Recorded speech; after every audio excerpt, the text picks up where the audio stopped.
এন্টিগায় পেশ সহায়ক উইকেটে নতুন বলের বাড়তি সুবিধা ভালোভাবে কাজে লাগিয়েছিল বাংলাদেশ।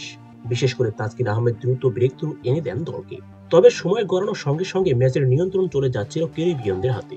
শেষ সেশনে মিকাইল লুইস এবং এলিক অ্যাথেনজেকে ফিরিয়ে দিনের শেষটায় টাইগার শিবিরে স্বস্তি ফেরান বলাররা। টসে হেরে শুরুতে ব্যাট করতে নেমে প্রথম দিন শেষে নিজেদের প্রথম ইনিংসে 5 উইকেট হারিয়ে 250 রান করেছে ওয়েস্ট ইন্ডিজ। এদিন শুরুতেই দুর্দান্ত বোলিং করেন হাসান মাহমুদ এবং শরীফুল ইসলাম। উইকেটে দেখা না পেলেও ওয়েস্ট ইন্ডিজের দুই ওপেনার কার্লোস ব্রাথওয়েট এবং লুইসকে বেশ কয়েকবার পরাস্ত করেন বাংলাদেশের এই দুই পেসার। ইনিংসের অষ্টম ওভারে প্রথমবারের মতো বোলিংয়ে আনা হয় তাসকিন আহমেদকে। সেই পেসার ওই প্রথম ব্রেক থ্রু এনে দেন দলকে। 14তম ওভারে তাসকিনের অফ স্টাম্পে পড়ে একটু ভেতরে ঢোকা ডেলিভারিতে ডিফেন্স করছিলেন ব্রাথওয়েট। তবে ওয়েস্ট ইন্ডিজের অধিনায়কের ব্যাটকে ফাঁকি দিয়ে বল আঘাত হানে পায়ে। বাংলাদেশের ফিল্ডারদের আবেদনে আম্পায়ারও সাড়া দেন। যদিও তৎক্ষণাৎ রিভিউ নেন ব্রাথওয়েট, তবে তার সিদ্ধান্তের পরিবর্তন হয়নি। ফলে আউট হয়ে পেভিলিয়নে ফিরতে হয় তাকে। তিনি নেমে টিকতে পারেনি কেসি কার্ডিও। ডানহাতি ব্যাটারকে ফিরিয়েছেন ওই তাসকিন।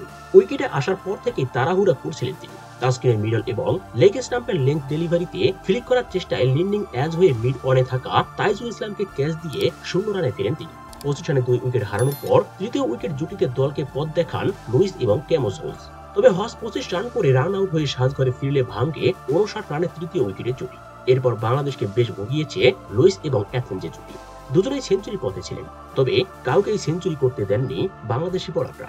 মেহেদী মিরাজের বলে স্লিপে থাকা দীপুর হাতে ক্যাচ দিয়ে 97 রান করে ফেলেন লুইস। এরপর বেশিক্ষণ টিকতে পারেনি অ্যাথেনজেও। তাইজুলের ডেলিভারি খেলতে গিয়ে লিটনের হাতে সহজ ক্যাচ দিয়ে 90 রান করে বিদায় নেন তিনিও। দর্শক, এই ছিল আমাদের হাতে থাকা সর্বশেষ খেলার আপডেট। পরবর্তী আপডেট সবার আগে পেতে চ্যানেলটিকে সাবস্ক্রাইব করুন এবং পাশে থাকা বেল আইকনটি বাজিয়ে দিন। ধন্যবাদ।